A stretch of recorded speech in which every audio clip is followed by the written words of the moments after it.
Esmirna, outra cidade importante do Império Romano. Da cidade bíblica, apenas a Ágora existe, ou seja, a Praça Romana. Nesta série de estudos através da história e da geografia bíblica, também estamos vendo a situação atual dos lugares bíblicos. Dessa vez não vamos para uma ilha pequena ou uma cidade antiga totalmente abandonada. Dessa vez, vamos para o coração de uma cidade bem grande e bem moderna. Essa cidade em turco se chama Izmir e em português, Esmirna.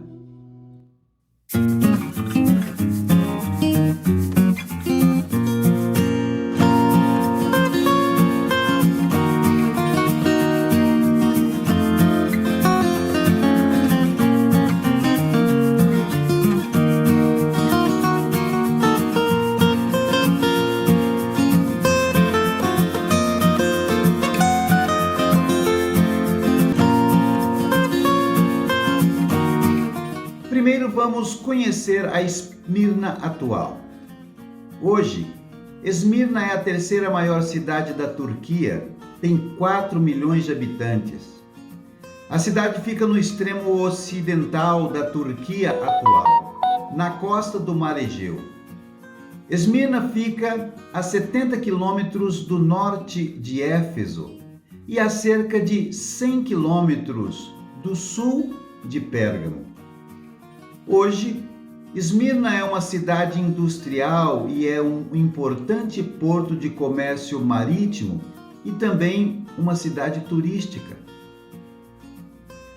Graças ao aeroporto internacional da cidade, o Porto dos Cruzeiros e também as várias autoestradas que ligam a cidade a outras cidades grandes, todos os dias vêm muitos turistas para conhecer a cidade.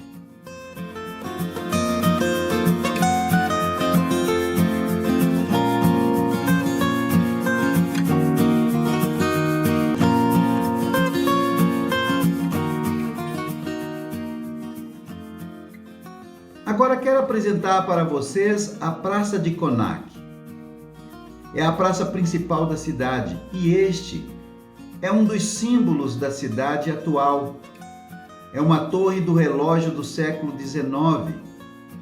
Atrás da torre está uma entrada principal de um mercado ao ar livre. É o mercado de Keneraltı.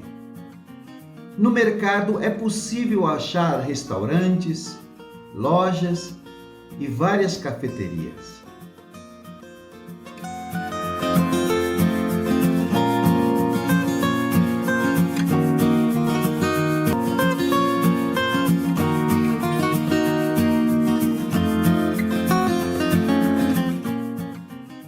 Um dos bairros mais interessantes da cidade é Karataş. É o bairro onde tradicionalmente moram os judeus da cidade. O símbolo do bairro é um elevador que liga as duas partes do bairro. No ano de 1907, um empresário judeu turco mandou construir esse elevador só para ajudar os seus vizinhos.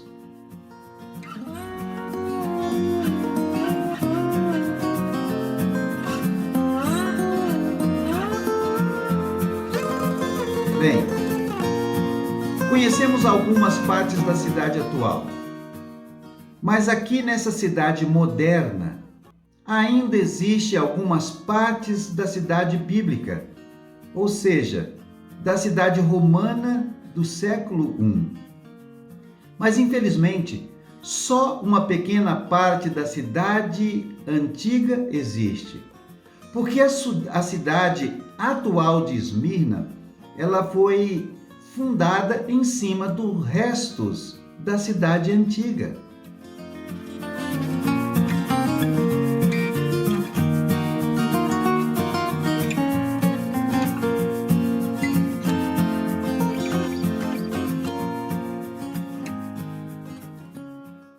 Há mais de 1900 anos. Uma carta escrita na ilha de Patmos chegou a Esmirna. Essa carta, escrita para a igreja de Esmirna, trazia a seguinte mensagem: ao anjo da igreja em Esmirna escreve: estas são as palavras daquele que é o primeiro e o último, que morreu e tornou a viver. Conheço as suas aflições e a sua pobreza, mas você é rico. Conheço a blasfêmia dos que dizem judeus, mas não são, sendo antes sinagoga de Satanás.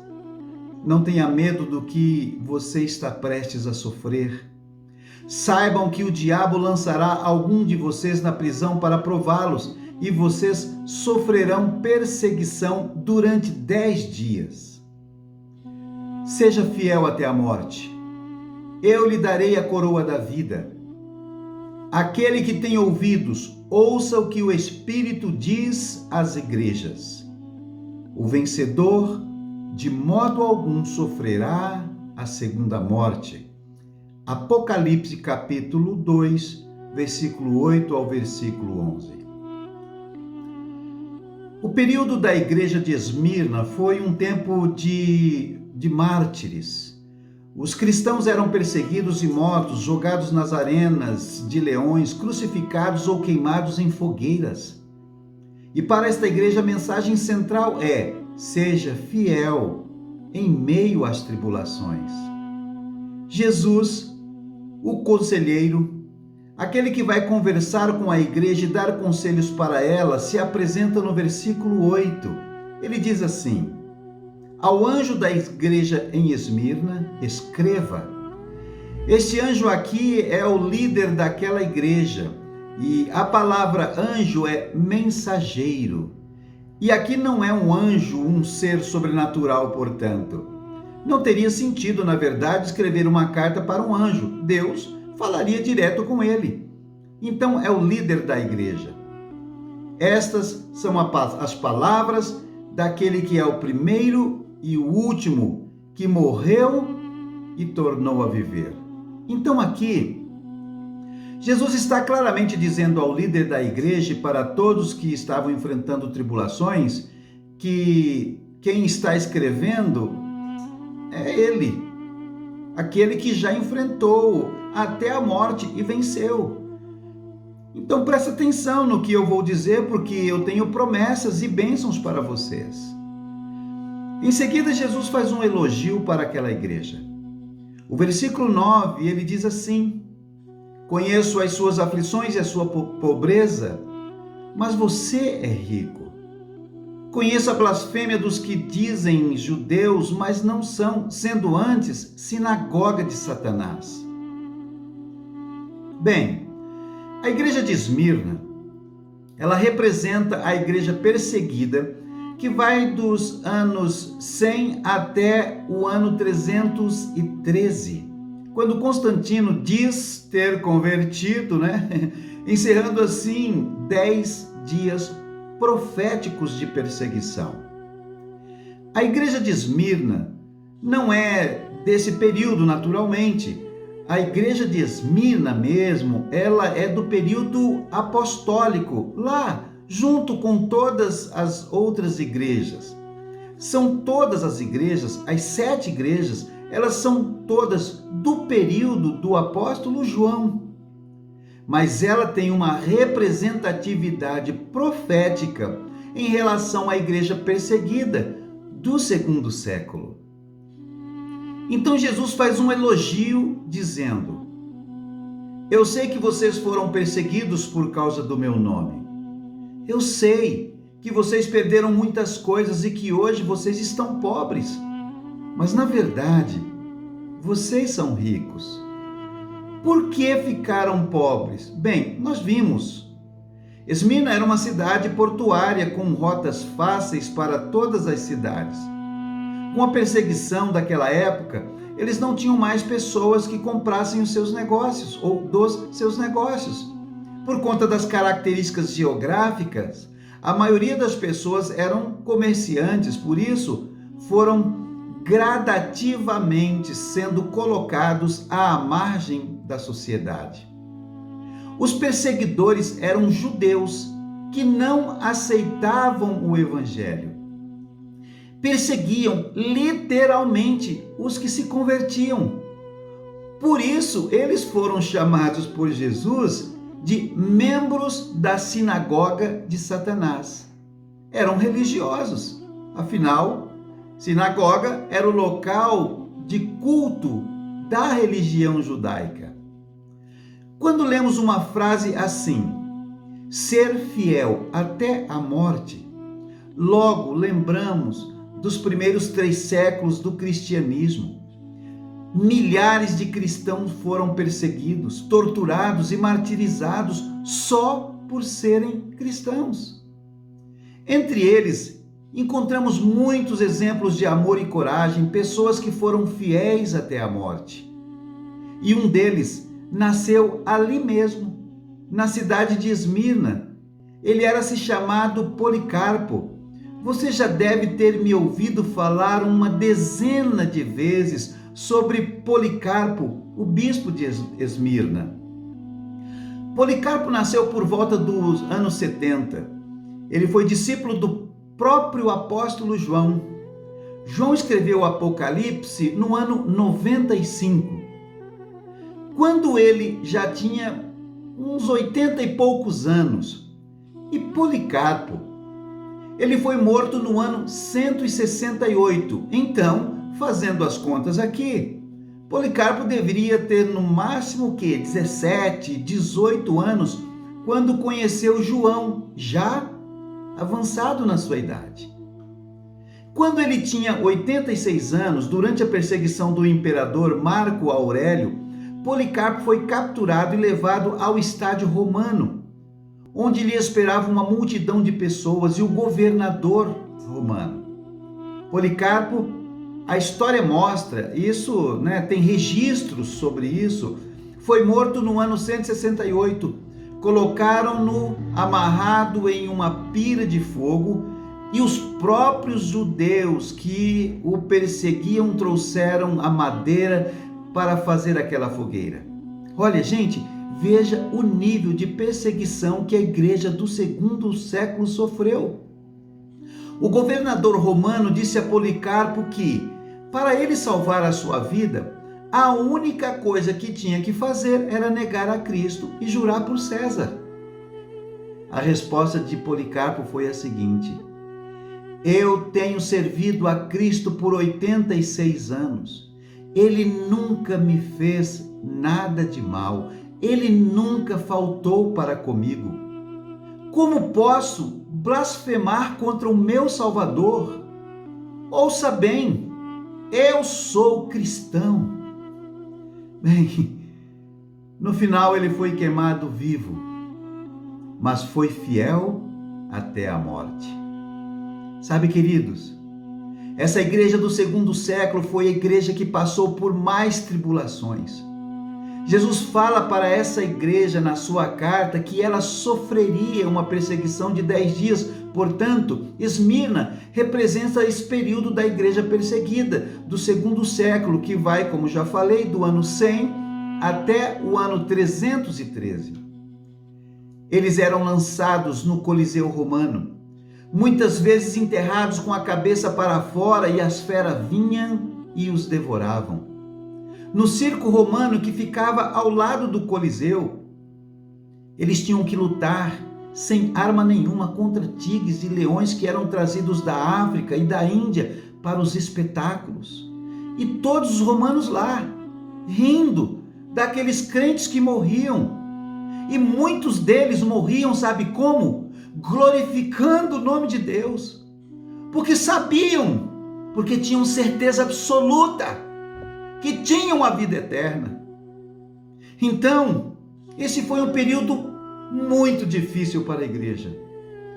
Todos os apóstolos que andavam com Jesus morreram como mártires, com exceção de 2, Judas Iscariotes, que você sabe, traiu Jesus e acabou se enforcando, e João, esse que escreveu o Apocalipse, que após ser exilado na ilha de Patmos, obteve a liberdade e morreu de morte natural, com os demais apóstolos.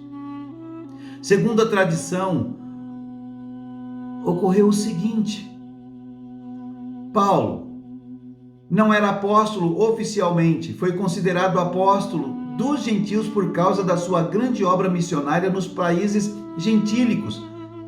Paulo foi decapitado em Roma por ordem de Nero. Matias ficou no lugar de Judas Iscariotes, foi martirizado na Etiópia.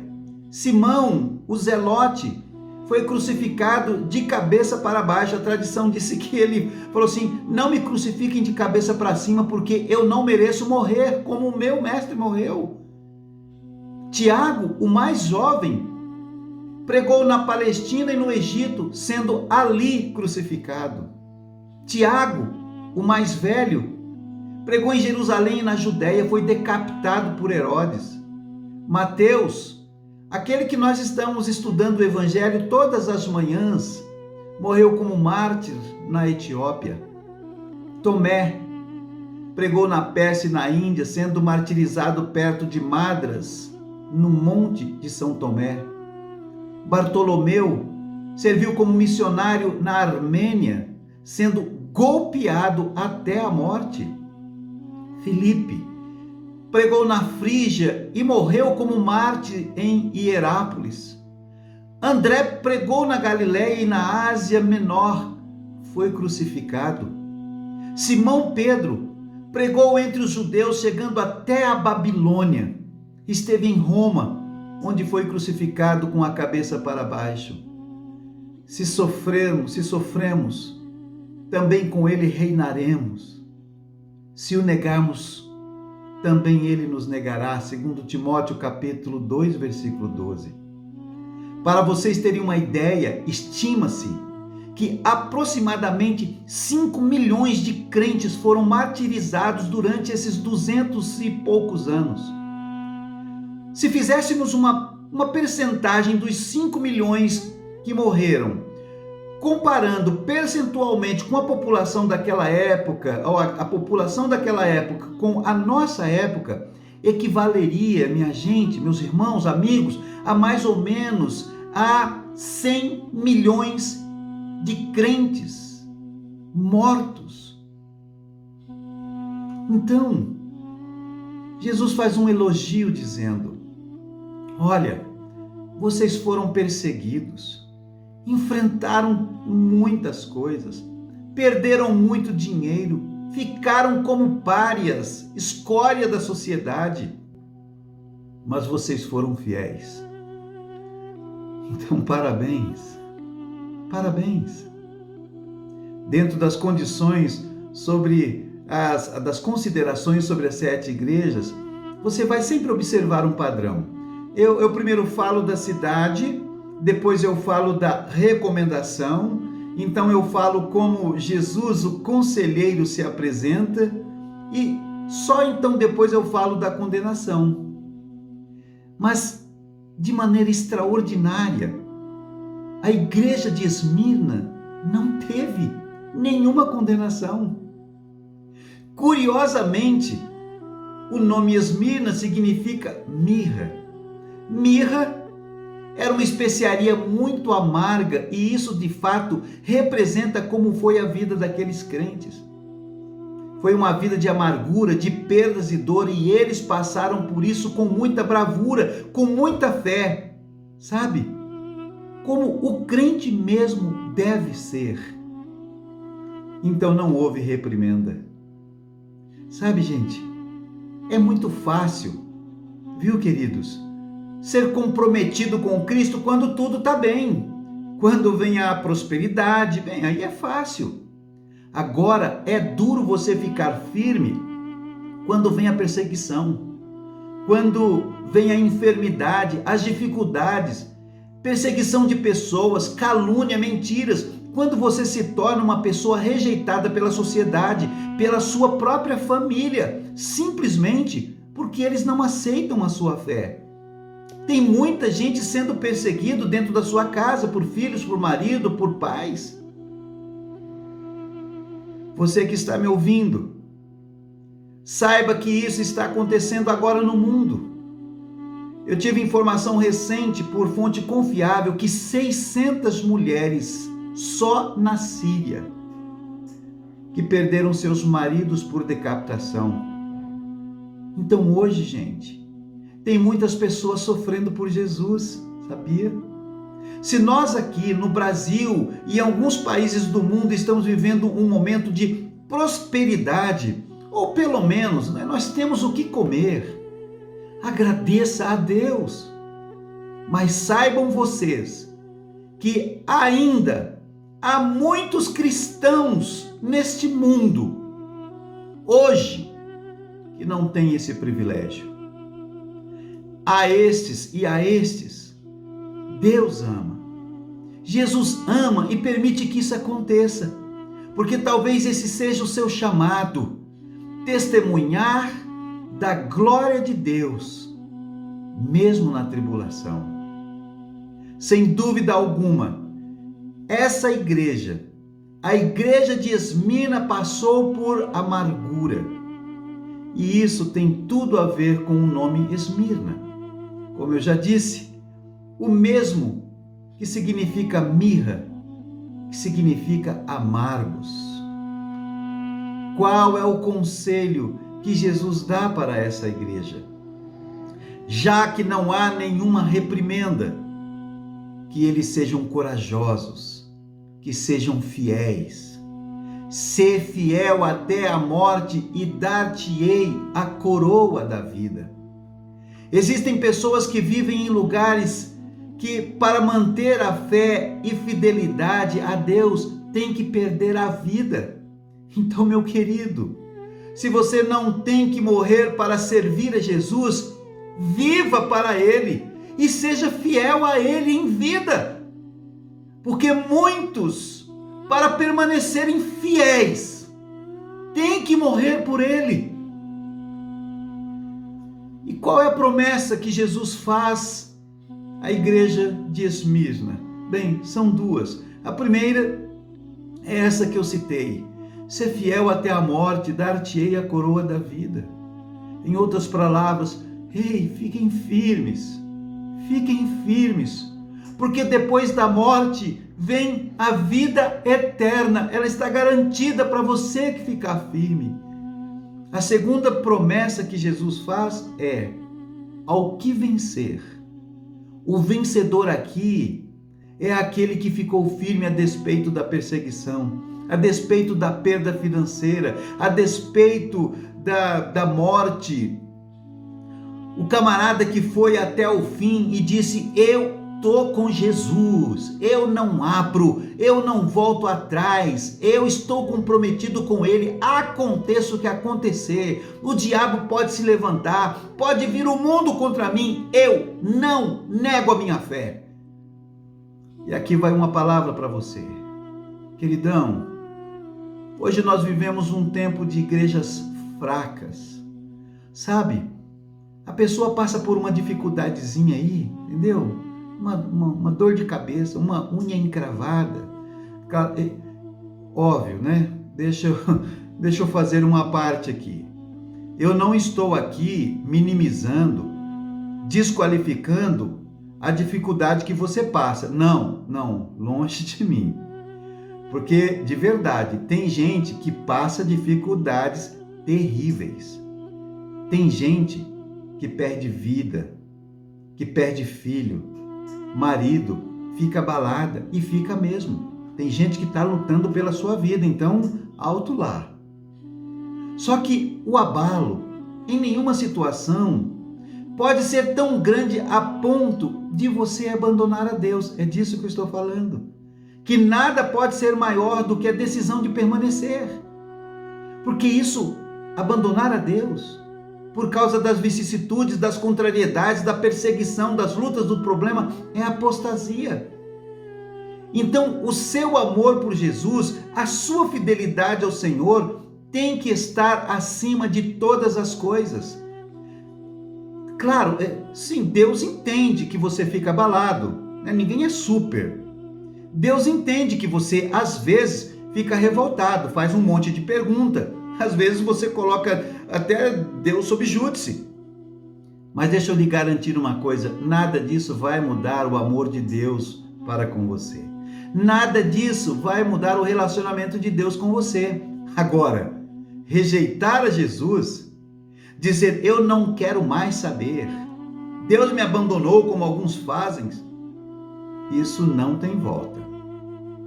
Então, ser fiel até a morte e dar-te-ei a coroa da vida. Em segundo lugar, ao vencedor, de modo nenhum sofrerá o dano da segunda morte. Ou seja, Jesus não está prometendo que vai livrar todo mundo da morte.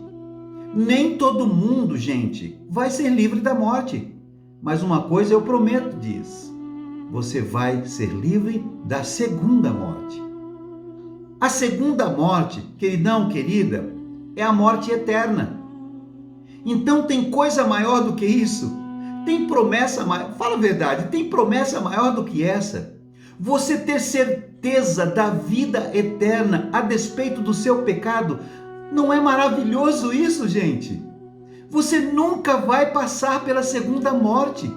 Se você for fiel à palavra, fiel a Jesus, se mantiver a sua fé, pode acontecer o que for. A segunda morte você não vai passar. E no dia da ressurreição, no dia do arrebatamento, você estará lá. Glória a Deus! Glória a Deus, aleluias! Então, meu queridão, querida, levanta a cabeça. Ser forte e corajoso, porque o Senhor é contigo. Não é maravilhoso saber disso? Que Jesus tem preparado uma coroa da vida para aqueles que são fiéis. É muito importante estarmos vivendo aqui pensando na vida eterna, porque a segunda morte é a morte eterna, é a morte espiritual, é a separação definitiva de Deus. Tem gente que diz: eu não gosto desse negócio de Deus, eu acho isso uma bobagem. Queridão, querida, você não vai querer passar a sua eternidade sem Deus. Nunca esqueça, você vive debaixo das bênçãos de Deus, mesmo que não saiba. Você quer ver um exemplo? Você está vivendo num mundo onde existe luz, e através da luz existem flores, existe beleza, existe música, existe felicidade, alegria, amor. Tudo isso emana de Deus. Satanás é o contrário, ele é o príncipe das trevas. Lá não tem alegria, só tem choro, dor e tristeza e ranger de dentes. Lá não tem amor, lá só tem ódio, ressentimento, vingança. Você está entendendo? Se você escolher viver longe de Deus, nada daquilo que é da essência de Deus permanecerá com você. É ficar longe eternamente. Eu ouvi o testemunho de uma moça que perdeu a visão aos 15 anos de idade. Ficou cega completamente, e ela estava dizendo que depois de ter vivido 15 anos vivendo na luz, é muito difícil acordar todos os dias, abrir os olhos e só ver a escuridão. Mas ela disse o seguinte: mas a minha esperança é que essa cegueira é temporária. Ou seja, essa luta, essa perseguição, essa perda, essa dor é temporária. Ela diz: porque um dia eu vou abrir os meus olhos e eu vou ver a exuberância do meu Deus no reino do meu Deus. Eu quero dizer para você, querido, viva pensando na eternidade. Entenda que tudo que você tem nessa vida é passageiro. Aquilo que conquistamos, as coisas que nós temos, tudo isso é passageiro. O que é eterno é a nossa vida com o Senhor. Nós passaremos a vida eterna com o Senhor, sabe por quê? Por causa de Jesus. Então, enquanto estamos nessa vida, nós lutamos para desvencilhar dos pecados. Vamos lutar do peso do pecado que tão de perto nos assedia nesse mundo. Como diz o apóstolo Paulo, deixando as coisas que para trás ficam e avançando para as que diante de mim estão. prossigo para o alvo, pelo prêmio da soberana vocação que Deus em Cristo Jesus, nosso Senhor. Que vocação é essa? É a vida eterna. Então, sê fiel. Fique firme com Deus a despeito daquilo que aconteça na sua vida. Fique firme com o Senhor até o fim, porque o Senhor promete que você jamais experimentará a segunda morte e você terá a vida eterna. Amém, queridos? O Senhor te ama. O Senhor se importa com você. Seja como a igreja de Esmirna. Resista bravamente todas as perseguições, sem nunca deixar de crer no Senhor. E diga a Deus: Senhor, eu peço que o Senhor me livre. Eu peço que o Senhor me livre livre a minha família. Eu peço que o Senhor me livre do homem mau, dos perigos da vida. Ore, me livra desse corona que está aí, tudo que está acontecendo. Mas acima de tudo, Senhor, eu quero dizer que preciso que o Senhor me ajude a ser fiel em qualquer circunstância. Amém, queridos? Que o Senhor os abençoe. Que Ele console o seu coração. Que esse Deus poderoso que sofreu por nós lhe dê a visão e propósito para que você possa efetivamente fazer a diferença no tempo em que está vivendo. Amo muito vocês. Deus os abençoe. Que o amor, que a graça, que o consolo e o conselho do Senhor permaneça junto com você. Amém.